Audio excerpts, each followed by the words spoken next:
Hi friends, ನಾನು ಇವತ್ತು ಸೊಪ್ಪು ಸಾರು ಮಾಡ್ತಾ ಇದ್ದೀನಿ. ಅದಕ್ಕೆ ಬೇಕಾಗಿರೋ ಐಟಮ್ಸ್ ಅರ್ಧ ಕಟ್ಟು ಚಕ್ಕೊತ್ತ ಸೊಪ್ಪು, ಅರ್ಧ ಕಟ್ಟು ಮೆಂತ್ಯ ಸೊಪ್ಪು, ಎರಡು ಮಿಕ್ಸ್ ಮಾಡಿ ತೊಗೊಂಡಿದ್ದೀನಿ. ಮತ್ತು 2 ಟೊಮೊಟೊ, ಸ್ವಲ್ಪ ಹುಣಸೆಹಣ್ಣು, ಒಂದು 5 ಹಸಿಮೆಣ್ಸಿನ್ಕಾಯಿ, 4 ಒಣಮೆಣ್ಸಿನ್ಕಾಯಿ, 10ರಿಂದ 15 ಬೆಳ್ಳುಳ್ಳಿಪಾಯಿ, ಒಂದು ಈರುಳ್ಳಿ, ಒಂದು ಅರ್ಧ ಕಪ್ ಆಗೋಷ್ಟು ತೊಗರಿಬೇಳೆ ತೊಳೆದಿಟ್ಕೊಂಡಿದ್ದೀನಿ. ಸ್ವಲ್ಪ ಅರಿಶಿನ, ಒಂದು ಸ್ವಲ್ಪ ರುಚಿಗೆ ತಕ್ಕಷ್ಟು ಉಪ್ಪು.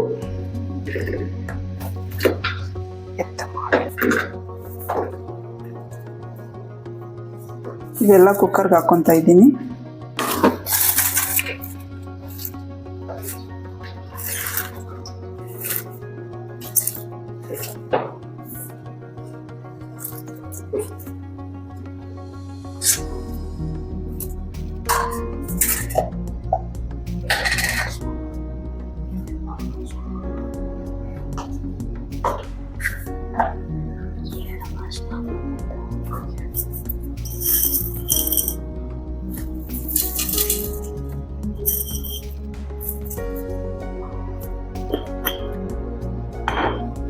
ನಮ್ಗೆ ಎಷ್ಟು ಬೇಕೋ ಅಷ್ಟು ನೀರು ಹಾಕ್ಕೊಂಡು ಇವಾಗ ಕುಕ್ಕರ್ ಕೂಗಿಸ್ಕೊ.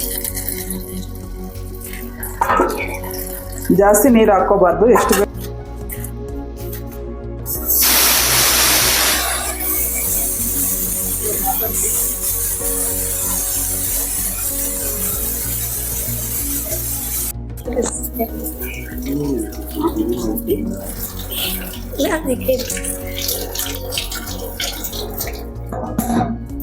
ನಾನು ವಿಜಿಲೆಲ್ಲ ಬಿಟ್ಟಾಯ್ತು. ಈಗ ನೋಡೋಣ ಹೆಂಗೆ ಬೆಂದಿದೆ ಅಂತ.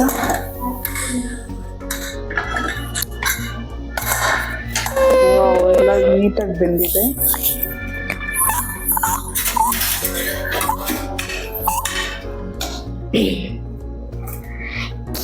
ನೋಡಿ, ಸೊಪ್ಪು ಬೇಳೆ ಎಲ್ಲ ಚೆನ್ನಾಗಿ ಬೆಂದಿದೆ. ಇವಾಗ ನೀರನ್ನೆಲ್ಲ ಸಪ್ರೇಟ್ ಮಾಡಿ ಚೆನ್ನಾಗಿ ಉಜ್ಜಿ ಒಗ್ಗರಣೆ ಹಾಕ್ಕೋಬೇಕು.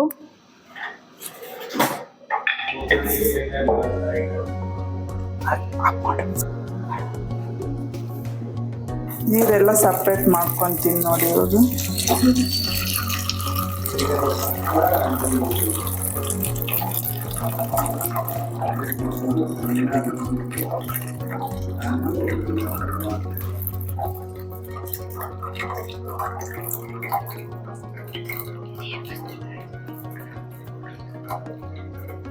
ನೀರನ್ನೆಲ್ಲ ಬಸ್ತಿದ್ದಾಯ್ತು. ಇವಾಗ ಚೆನ್ನಾಗಿ ಉಜ್ಜಿಬಿಟ್ಟು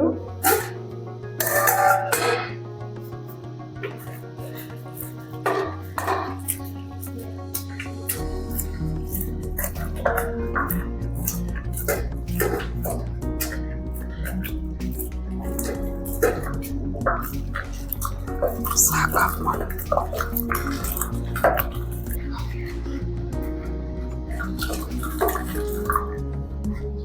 ಈ ಸಾಂಬಾರನ್ನ ಆಂಧ್ರದಲ್ಲಿ ಪಪ್ಪು ಅಂತ ಕರೀತಾರೆ.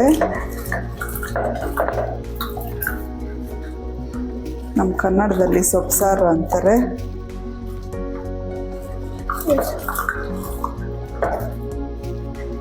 ತುಂಬ ಚೆನ್ನಾಗಿರುತ್ತೆ, ನೀವು ಟ್ರೈ ಮಾಡಿ.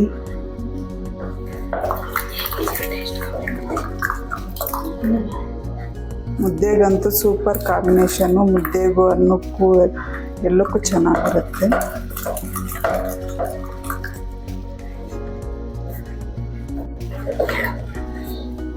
ನೋಡಿ ಫ್ರೆಂಡ್ಸ್, ರೆಡಿ ಆಯಿತು. ಬೇಳೆ ಸೊಪ್ಪೆಲ್ಲ ನುಣ್ಣಗಾಗೋ ಗಂಟ ರುಚ್ಕೋಬೇಕು.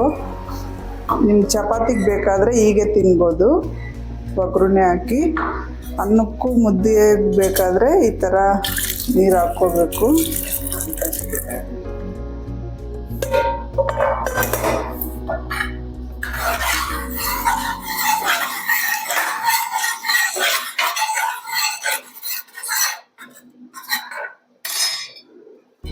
ಸಾಕು ನೋಡಿ ಫ್ರೆಂಡ್ಸ್, ಒಗ್ಗರಣೆ ಹಾಕ್ತಾ ಇದ್ದೀನಿ. ಸ್ವಲ್ಪ ಎಣ್ಣೆ ಹಾಕ್ಕೊಂಡು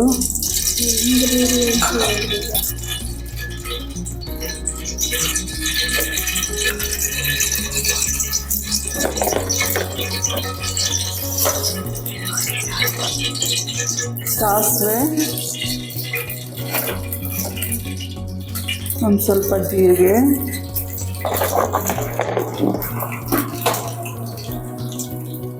ಒಂದು ಸ್ವಲ್ಪ ಬೆಳ್ಳುಳ್ಳಿ ಹಾಕೋದ್ರಿಂದ ಸೊಪ್ಪು ಸಾರು ತುಂಬ ಟೇಸ್ಟ್ ಬರುತ್ತೆ. ಲಾಸ್ಟಲ್ಲಿ ಒಗ್ಗರಣೆಗೆ ಸಾರಿಗೆ ಹಾಕಿದ್ರೂ ಮತ್ತೆ ಒಗ್ಗರಣೆಗೂ ಹಾಕ್ಕೋಬೇಕು. ಸ್ವಲ್ಪ ಕರಿಬೇವು,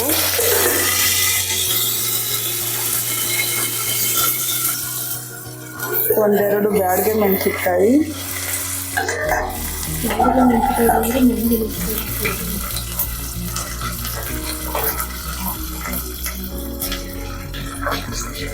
ಸ್ವಲ್ಪ ಒಂದು ಈರುಳ್ಳಿ,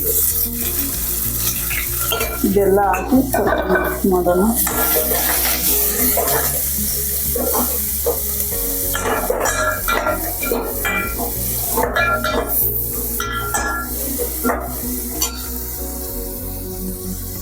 ಒಗ್ಗರಣೆಗೆ ಸ್ವಲ್ಪ ಉಪ್ಪು ಹಾಕೋಣ.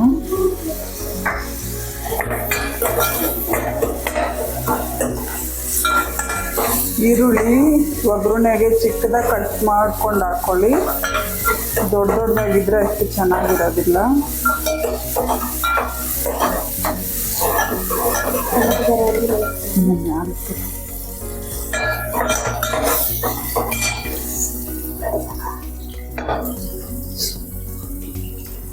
ಆಗಿದೆ. ಇವಾಗ ಸಾರು ಮಿಕ್ಸ್ ಮಾಡ್ತಾ ಇದ್ದೀನಿ.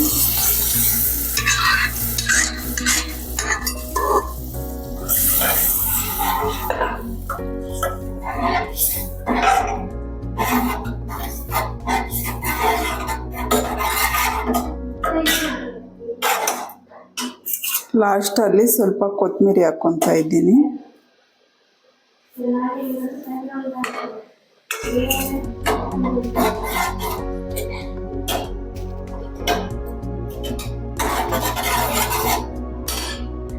ಇಷ್ಟೇ ಫ್ರೆಂಡ್ಸ್, ಸೊಪ್ಪು ಸಾರು ರೆಡಿ. ಒಂದೆರಡು ನಿಮಿಷ ಕಾಯಿಸ್ಕೊಂಡ್ರೆ ಸಾಕು.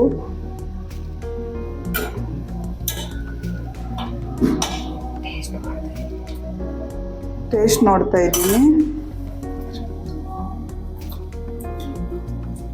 ತುಂಬ ಚೆನ್ನಾಗಿದೆ. ನೀವು ಟ್ರೈ ಮಾಡಿ, ಹೇಗಿದೆ ಅಂತ ಕಮೆಂಟ್ ಮಾಡಿ.